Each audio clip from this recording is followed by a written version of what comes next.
guess the most popular story, if not the most, one of the 5 most popular stories in all the Bible is what the location is today with David versus Goliath.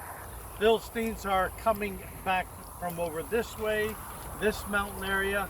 Israel is encamped upon that mountain, and thus between the two you have the valley of Elah. I'm not sure how Tally will respond to this, but she can. But my understanding is you had kind of a similar thing as we did with Elijah with representative warfare, where you have both armies, but then you choose somebody from your army, you choose someone from yours, and of course we know the story of the Philistines. They wanted Goliath. If you take the cubits and make them about 18 inches, King James Version, he would have been about 9 feet and a half tall. Sweet. Okay, so just imagine the height of him. I think his armor jacket weighed 75 pounds, if I did my calculation correctly. And so you have the taunting going on, I believe my memory says, for 40 days. So they're taunting and they're moving. The Philistines are moving toward Israel. And then there's a verse in 1 Samuel 17. It says they are actually going up the mountain against Israel. So they weren't just staying down there. They were taunting him. You know, how big is the God of Israel, etc., etc. And of course, the person who was the logical one to fight Goliath was who? King Saul, right? So he was the one that should have been taking the charge, but Saul was a coward, and he wasn't a leader. And then all of a sudden, God's at work up there in Bethlehem in a little shepherd boy's life, and David basically says, let me at him. And so he comes on down here, and this is where the battle takes place. I thought of, like many of you, there's so many different principles and thoughts that come to your mind. Goliath was so big, the Israelites thought, who in the world could beat him? David's faith was so big, he looked at Goliath and said, he's so big, how can I miss him? Yeah. And took 5 stones, and there's different reasons for that, mostly speculation, but they do tell us in other scriptures that Goliath had 4 brothers, or some translations say 4 cousins, but it was 4 relatives. Some say he took 5 stones, 1 for Goliath, and of course as brothers we defend our brother, and so just in case the 4 brothers came along, maybe underline that's why he had the other 4 stones. But there's a good spiritual lesson here.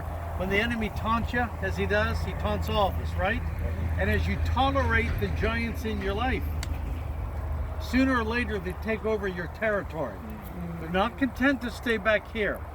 They're going to go up the mountain and they're going to take some of your territory. So there's only one thing you do with a giant, right? You kill him, you slay him, and yet you've got to do it in the strength and power of the Lord. I'm thinking as I was riding here, some of you are going back. I have no idea what you're facing, but I have a feeling that everyone here could say there's a giant in their life they're facing. There's some big thing, and unless God comes through and God does it, it isn't going to be done.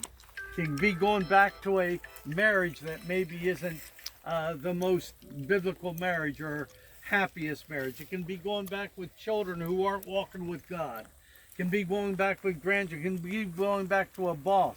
It can be going back to a financial giant. So many giants in our lives, and yet God wants us to face him head on with the same kind of faith and resolve that David himself had. So just a few principles, 3 principles very quickly. Saul saw Goliath from man's perspective and was afraid, while David saw Goliath from God's perspective and was fearless. What did we learn, Pastor Rob? A big goder? Good thing. He was a big goder. 2, we can face life battles with confidence if we remember the battle is the Lord's. It's not yours, it's not mine. The battle is the Lord's. Thirdly, winning victories is wonderful. Killing giants is great. But when we have those victories, like we saw with Elijah at Mount Carmel, it makes us all the more vulnerable. Watch out. After a giant is killed, I promise you that's when you're the most vulnerable. Right. Not when you fail, but it's after your greatest victories you and I become the most vulnerable. We need to be spiritually discerning and full of wisdom. So that ends my 20th time you've had to hear me. And I remember when I was talking one time with Mira, we were on the way home. I had preached 3 times in the morning, 2 times in the afternoon, 2 times at night. And as we were driving home, I was just a little bit grumpy. Not that you can imagine that. And so I said a little bit of a cross word to her. And then, of course, I said, I'm sorry. You know, she's, well, it really wasn't very nice. I said, well, but you know, I have preached, I think, 7 times today. She says, honey, don't forget, I had to listen to you. So you've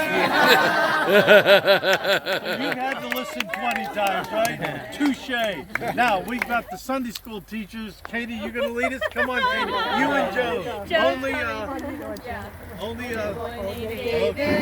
Only a rippling brook. Only a boy named David. And 5 little stones he took. Only a boy named David. Only a boy named David, and 5 little stones he took. And 1 little stone went in the sling, and the sling went round and round. And 1 little stone went in the sling, and went round and round. And round and round, and round and round, and round and round. And 1 little stone went up in the air, and the giant came tumbling down. Yeah.